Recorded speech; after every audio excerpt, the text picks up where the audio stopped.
Bonjour à tous. Bon, aujourd'hui je vais vous faire une petite présentation de la future ex Audi A5 que je possède.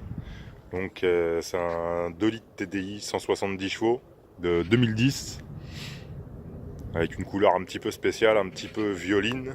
Je sais pas si vous voyez, une espèce de violet mauve assez enfin violet assez foncé là. Une configuration assez sympa. Avec un petit intérieur cuir beige. Donc c'est un Ambition Luxe 2010, donc comme je disais tout à l'heure. Donc, une voiture avec une forme assez jolie, je trouve. Plus sympa qu'un A4 et un petit peu moins contraignant qu'un A7, tout en restant un petit peu dans le même style. Un petit peu plus pratique en ville, je pense. Intérieur cuir beige. Pas trop salissant. Pas trop salissant. Des petits inserts en ronces de noyer plastique, j'ai l'impression, mais bon. Ça fait son petit effet, ça c'est sympa. La console.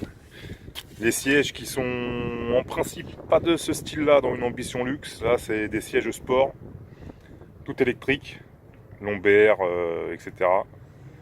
Donc je préfère ces sièges là aux sièges des Ambition Luxe qui sont un peu arrondis, un peu trop classiques. Ceux-là sont beaucoup plus jolis.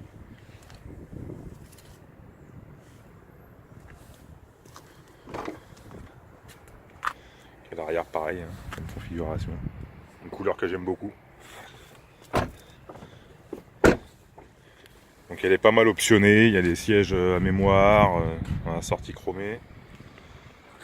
Siège à mémoire. Quasiment toute option en fin de compte, il n'y a pas sauf le toit ouvrant. Les jantes en 18. Donc voilà, petite présentation rapidos. C'est un véhicule qui roule assez bien, j'en suis très satisfait. Après c'est vrai que j'ai du mal à garder les voitures très longtemps, j'aime bien essayer plusieurs choses, donc je change assez régulièrement. Donc celle-ci va bientôt dégager, si je peux dire ça comme ça. Voilà. Répartiteur dans les rétroviseurs. Qu'est-ce qu'on peut dire d'autre sur cette petite voiture? Ouais, donc comme on disait, siège à mémoire, assez pratique, les rétros, tout ça dégivrant, tout automatique. Clim, GPS, téléphone Bluetooth, disque dur. Très bien optionné, quoi. Très bien optionné. Il y a vraiment quasiment tout ce qu'il faut. Il y a la plupart des choses que j'oublie, téléphone, oui.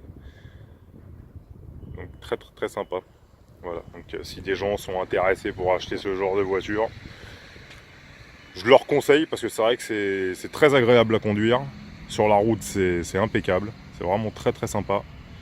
Comparé à d'autres voitures que j'ai eues qui sont un peu moins agréables. Celle-là est vraiment bien. C'est confortable.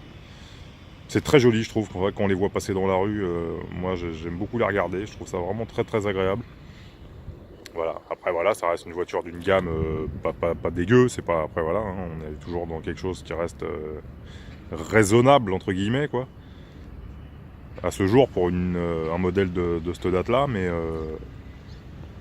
voilà, je trouve quand même qu'elle a un très beau look. Voilà, donc c'est un 170. Ils font les mêmes en 140 chevaux en 2 litres, donc quelque chose à bien regarder quand on l'achète parce que moi bon 140 c'est pas mal mais c'est une voiture qui est assez lourde quand même donc les 170 c'est pas de trop et c'est très utile sur autoroute en cas de dépassement ou si ça se met à monter ou voilà, c'est bien d'avoir de la reprise même en 6ème quand on met le pied dedans ça part, il n'y a pas besoin de rétrograder comme je sais pas quoi pour pouvoir doubler et monter sans souci. Voilà. Bon bah voilà, c'est tout pour cette petite voiture. J'espère que si je fais une prochaine vidéo, ce sera avec la remplaçante, qui est en principe un CLA 200. Donc voilà, à voir. Rien n'est sûr, mais nous verrons bien. Allez, salut!